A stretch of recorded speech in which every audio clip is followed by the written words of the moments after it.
It's Friday, it's Friday. I'm going to start my weekend. Tuesday is Friday. Oh, I'm excited to join you all today again. It's Friday. We're relaxed, talk about issues. I serve you what I call Friday tonic. Friday what? Tonic. I'm going to be very brief because beverage for this weekend is very important. Some of us have a lot of things to do this weekend, so I want us to start on time.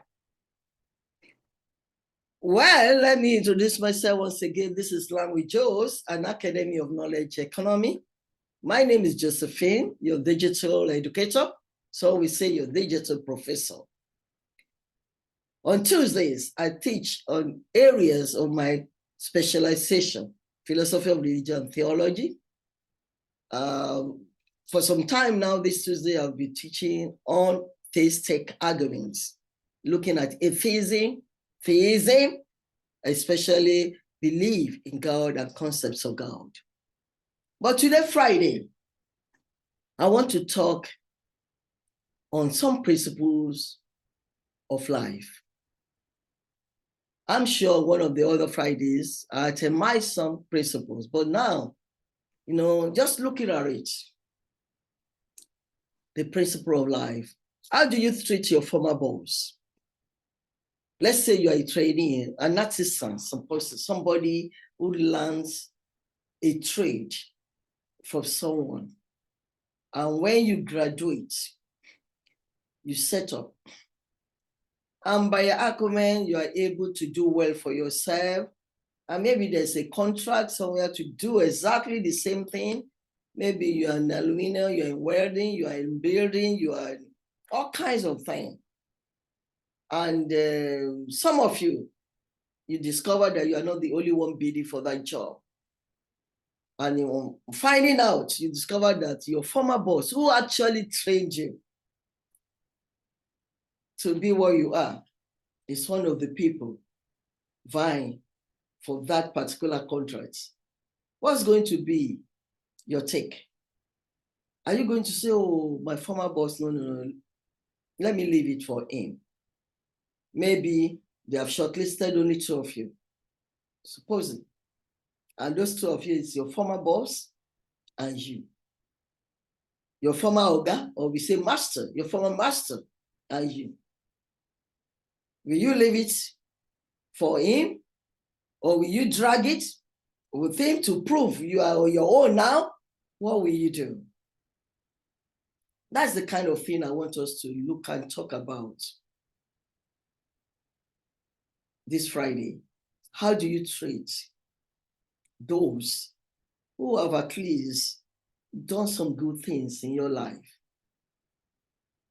Or maybe you have held a position of authority in government circle, but somebody was instrumental to getting you where you are.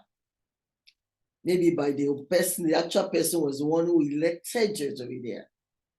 Or the actual person was the one who facilitated your being nominated for that position. How do you treat such a person when you now meet in a competitive other area? Do you want to show appreciation by acknowledging and doing good to him or not? How will you behave? That's the kind of principle of life I want us to look at today. And I'm going to just give, because I need to give you some principles. Maybe how many principles now? Principle 1, 2, 3, 4, 5. About 5 principles. I like to put that 5 principles on the PowerPoint for you to follow me as I'm reading them out to you. But basically, I want you to ponder, how do you treat others? Because it all depends on how you want others to treat you. You are the master once, you too, you have people you are training now, you become a master to some people. So how do you treat your master? Do you want them to treat you, your own that you have trained, treat you that way? It's the same thing in any way, in any establishment, in every way. Even if somebody has done you wrong, I know, sometimes somebody must have done a lot of good in your life. And somewhere that person went wrong and did you a bad turn. How are you going to pay such a person? Are you going to pay such a person with bad? Basically on that one single mistake or bad turn? Or are you going to remember all the good deeds that person has done in your life? Let's join Learn with Joes, and then I continue.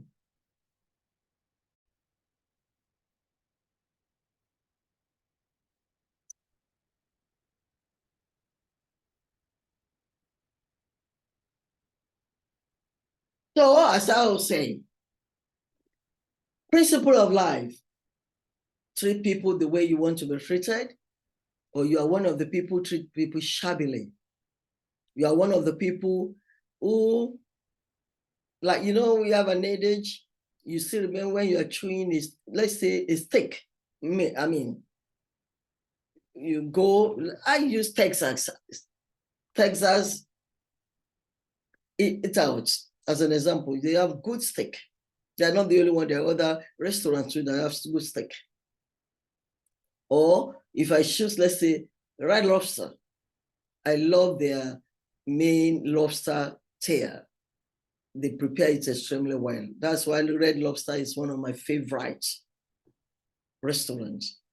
And when you are just enjoying that thing, you remember the goodness, how sweet and things like that. But once you have swallowed it, and you pick something else that is sweet, you have forgotten the taste of the old one that you have swallowed. So in that case, if somebody had done you 10 good deeds, and 9 or 8 of those good deeds are very, very good, has brought positive advancement in your life. But 1 or 2 of those good deeds, they have done something that you count as negative. How are you going to treat such a person? Are you going to forget the total amount of the good deeds that are more and concentrate on only the bad point to label such a person as a wicked or bad person, or a wicked or bad master, or a wicked or bad friend, or a friend that you will now be doing all kinds of things you want to do to cause problem in his or her life?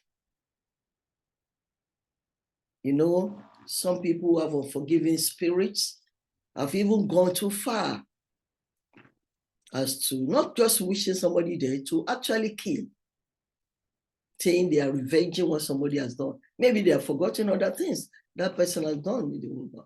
That's what we are discussing. I want to share with you the principle of life. 5 principles of life. Hold on for me. Don't walk away. I'm coming. See, principle of life. That is recognizing and rewarding your former master on a job or contract.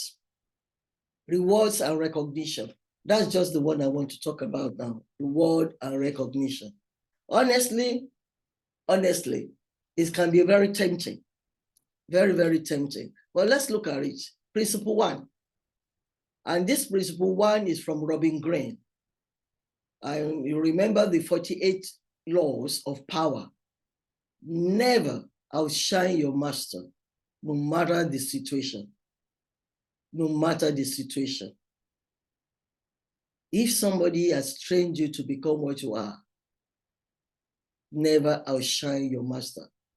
Even in academic world, for those of us who are teachers or professors in universities, we have mentor and role model, somebody who probably right from time supervise your doctoral thesis, somebody who has been a professor a long time ago and probably still teaching. You can't know more. Even if you have done research and you think you know more than the professor who taught you, do not try to outshine your master, no matter the situation. Principles 2 and 3. Never rent a shop close to your masters, mainly if you sell the same thing or render the same service. It's a betrayal, especially if you are is to services or goods that you are selling. And it's the same thing. This is the person who trained you to know the nitty-gritty of this trade.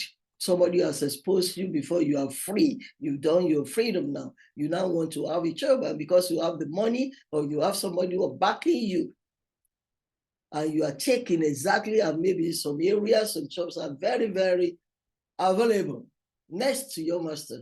And you know it's the same thing you'll be selling. It's not be good enough for you to be that same place you want to take. And principle 3, never hijack the customers or clients of your master, no matter how juicy the offer is. It's poisonous. When some people are leaving a trade or living somewhere, maybe because they're good, and this is more like, for instance, in engineering, mechanical engineering, or building technology, or some other thing, somebody has trained you to be what you are, and then you are now free, you want to go away. Some people, because they have been the one who are personally attending to those customers or clients, where they're still with their master, they give their new place, their telephone with them, and these people will now go with the new person. It's not proper, it's poisonous. So never hijack the customers or clients of your master, except your master himself call upon you to do it. Principles 4 and 5. Principle 4, never badmouth, malign, or talk down your boss because of your selfish interest. What goes round comes round. And honestly, I'm not going to mention names, but what comes to my mind in this particular principle 4 is where I worked last as a senior lecturer somewhere. It's not here in the United States of America anyway. It's somewhere in Africa. And the current head at the time I was there kept on bad-mouthing, maligning the reputation of the former one. And the former one was the one who gave him the opportunity. Because when they asked for who, when he has to go for further somewhere else for another appointment, he's the one who suggested this name. He got you there. He made you what you have to be. You have been under him. You've been doing that rest, but now you think you are now in charge. And he kept on behaving as if he's Lord of Laws. Kept on behaving as if nobody now can. Honestly, I'm telling you, where is the person today? Nobody hears of him anymore when he has retired and left the place. Whereas his boss that he was maligning that time, bad-mouthing, because people know the worth of such a person, is still riding higher and higher with greater and greater position wherever he is. But he has become someone of the past. So never badmouth or malign or talk down your boss because of your selfish interest. Because what goes round comes round. And principle 5, the sky is wide enough for all birds to fly without collision. I don't know, has you ever seen birds, even no matter how many they are, flying in the sky? Do they collude? No, because the sky is wide enough. It's the same thing. If you move away from the kingdom of your master, God will create an empire for you. And I'm going to elaborate on this.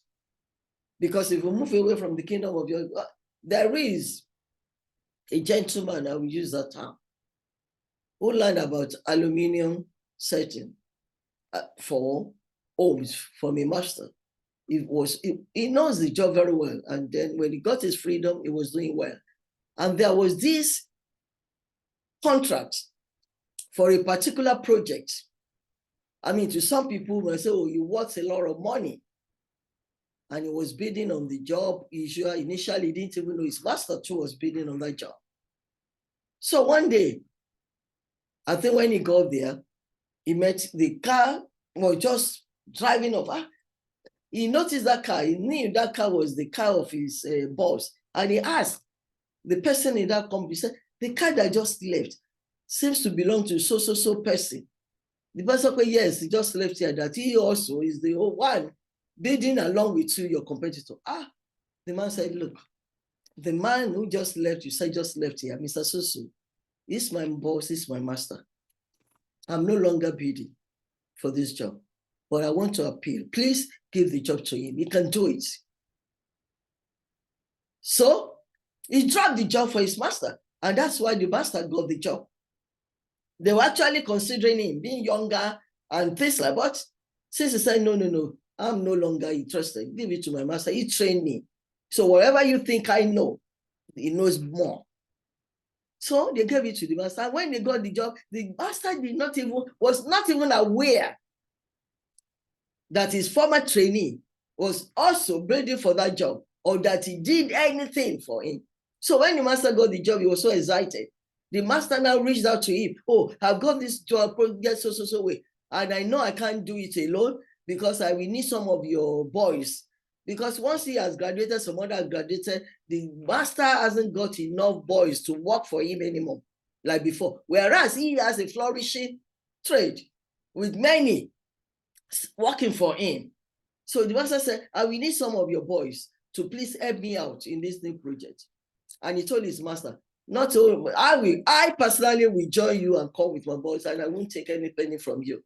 Can give whatever you like to my boys, but for me, I will do it. I said he went there, helped his master to do the job thoroughly without taking a kobo out. And it worked well. And the manager did.